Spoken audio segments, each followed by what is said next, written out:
everyone. So, our assigned topic is all about the elements of poetry. So, first, I am Josephine J. Radoc, and I am going to explain to you the definition of poetry.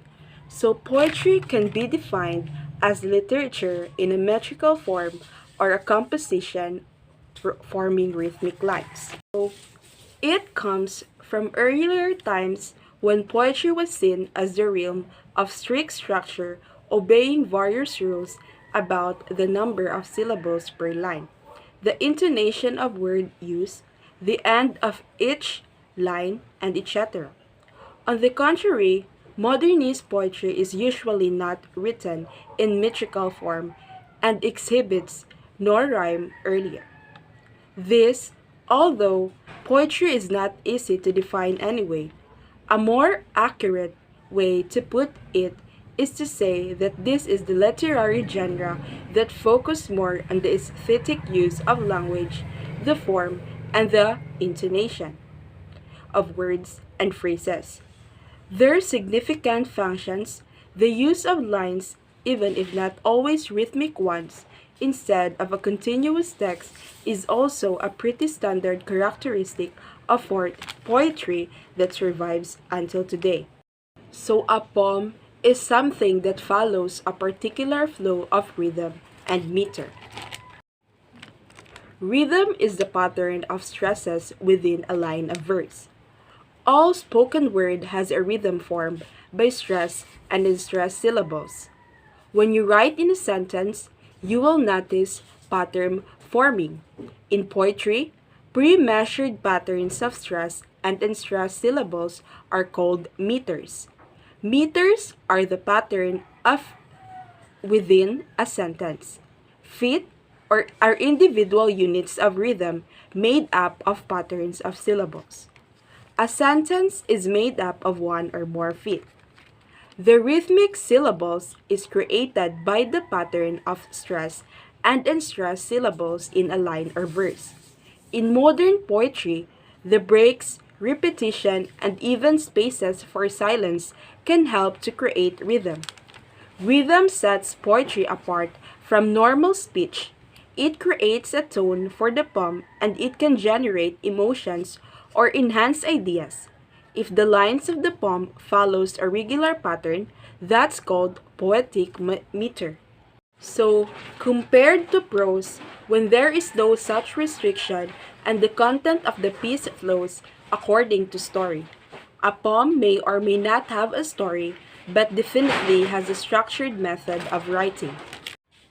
Poetry is literature written in stanzas and lines that use rhythm to express feelings and ideas. Poets will pay particular attention to the length, placement, and grouping of lines and stanzas.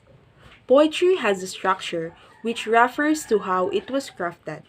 The structure of a poem refers to the way it is presented to the reader. This could include technical things such as the line length and stanza format, or it could include the flow of the words used and ideas conveyed. Poetry is a literature that evokes a concentrated imaginative awareness of experience or a specific emotional response through language chosen and arranged for its meaning, sound, and rhythm. There is no restriction. Free verse is a name given to poetry that doesn't use any stricted meter or rhythm.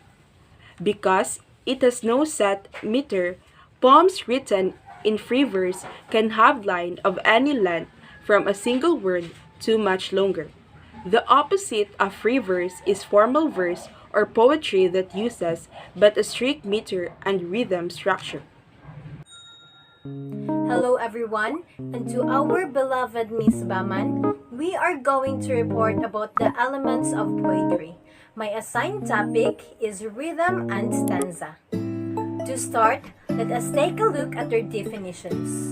Rhythm is a repetition of a pattern of sounds in poetry. Rhythm is created by the alternation of long and short sounds and stress and unstressed syllables.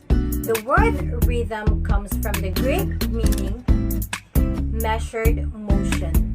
It is the pattern of stresses in poetic writing. Writers use various types of rhythms and numbers of syllables in order to create this pattern. Some, like iambic, pentameter, are extremely common and widely used. This particular pattern is quite regular, often sounding like a heart or drum beat. Other patterns like trochaic tetrameter are slightly less common but still widely used. Other poems that use dactyls and punches throughout every lines are very uncommon. So these types are metrical feet that usually appear a few times but are not constantly used when a writer applies them to their verse. Example of this is in this beautiful poem, Millie uses the trochaic meter. This poet uses a depressed, grief-filled tone throughout the poem, employing dark images and creating a very oppressive mood. There are many different examples of figurative language, all of which are enhanced by her choice of meter. This is the example. Sorrow like ceaseless rain beats upon my heart. People twist and scream in pain. Dawn will find them still again. This has neither wax nor wane, neither stop nor start. People dress and go to town. I sit in my chair. All my thoughts are slow and brown, standing up or sitting down. Little matters are what gown, or what shoes I wear. And now, let us move on stanza. A stanza is one of the most important fundamental elements of a poem. It is the unit of writing. Poems are composed of stanzas, or the verse equivalent of a paragraph. Sometimes they contain one idea, a few lines discussing a broader idea. Example of stanzas in poetry is First Fig by Edna St. Vincent Millay. This short Millay poem is well loved and often discussed. In it, readers can explore a symbolic depiction of sexuality and freedom. It is a 4-line poem that contained within one stanza. These lines follow a rhyme scheme of A, B, and a metrical pattern that is similar to that of a ballad with a few chances. The first line has 7 total syllables rather than 8. This creates tension and matches up well with the content. This is the poem. My candle burns at both ends. It will not last the night. But my foes and oh my friends, it gives me a lovely life. That is all for today. I hope you learned something. Thank you and God bless. Continuation of Joris Clariza's report. So my topic is all about stanza. In poetry, a stanza is a group of lines within a poem, usually set off from others by a blank line or indentation. Stanzas can have regular rhyme and metrical schemes, though stanzas are not strictly required to have either. There are many unique forms of stanzas. Some stanza forms are simple, such as 4-line quatrains. Other forms are more complex, such as Spenserian stanza. Fixed verse poems such as centenas can be defined by the number and form of their stanzas. The term stanza is similar to strophe, though strophe sometimes refers to an irregular set of lines as opposed to regular rhyme stanzas.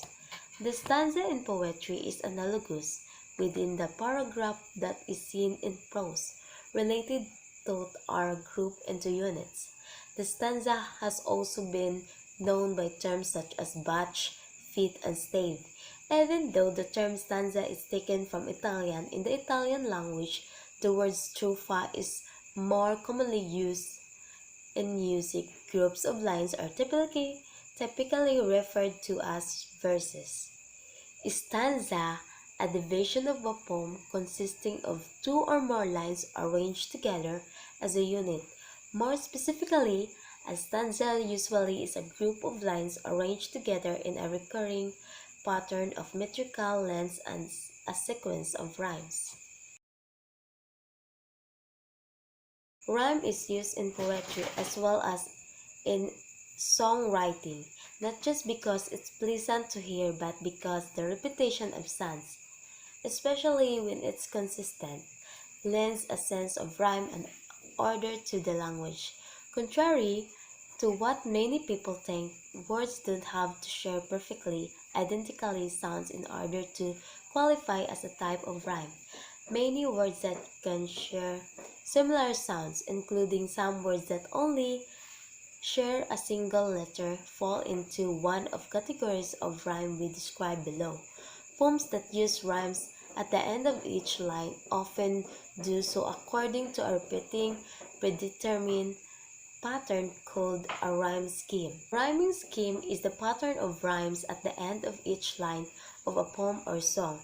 It is usually referred to by using letters to indicate which lines rhyme. Lines designated with the same letter all rhyme with each other. What is a rhyme scheme in poetry? A rhyme scheme is the pattern of sounds that repeats at the end of a line or stanza.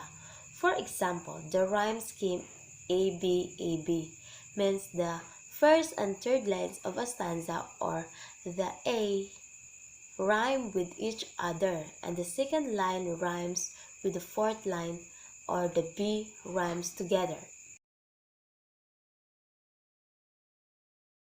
And now, let us tackle about theme, symbolism, and imagery. But first, let us discuss what is theme. So, theme, this is the poem is all about. The theme of a poem is a central idea that the poems want to convey. It can be a story, or a thought, or a description of something or someone, anything that this poem is all about.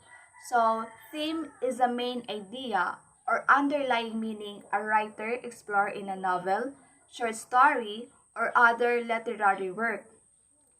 The theme of a story can be conveyed using character, setting dialogue, plot, or a combination of all of the elements. Theme of a story is important because a story theme is a part of the reason why the author worked the story. Some of the example is love, death, good versus evil, coming of age, and survival. And now, let us move on to symbolism. Symbolism of theme poems will convey ideas and thoughts using symbols. A symbol can stand for many things at one time and leads the reader out of the systematic and structured method of looking at things. Often a symbol used in the poem will be used to create such an effect. So, symbolism is the idea that things represent other things. What we meant by that is that we can look at something. Let us say the color red, and conclude that it represents not the color red itself, but something behind it. For example, passion, love, or devotion. Symbolism is a literary device where symbols work to represent ideas. In symbolism, the symbol align with the overall tone and theme of the poem. Symbolism is a technique used in writing when one thing stands for something else. Example, the symbolism are rainbow that represent hope. And the last one is imagery. Imagery is a language used by poems, novelists, and other writers to create images in the mind of the reader. Example, the night was black as ever. but a bright star light up the sky in a beautiful and varied constellation which sprinkled across the astronomical landscape. In this example, the experience of the night sky is described in depth with the color, which is black as ever, bright, shape, which is varied constellation, and pattern is sprinkled. And now, let me discuss with you the types of imagery. The first is visual imagery, which describe what we see. In the comics book images, painting, or images directly experienced to the narrator eyes. And the next is auditory imagery, which describes what we hear from the music to noise to silence. And the next is olfactory imagery, which describe what we smell. And the next is gustatory imagery, which describes what we taste. And the last one is tactile imagery, which describe what we feel or touch.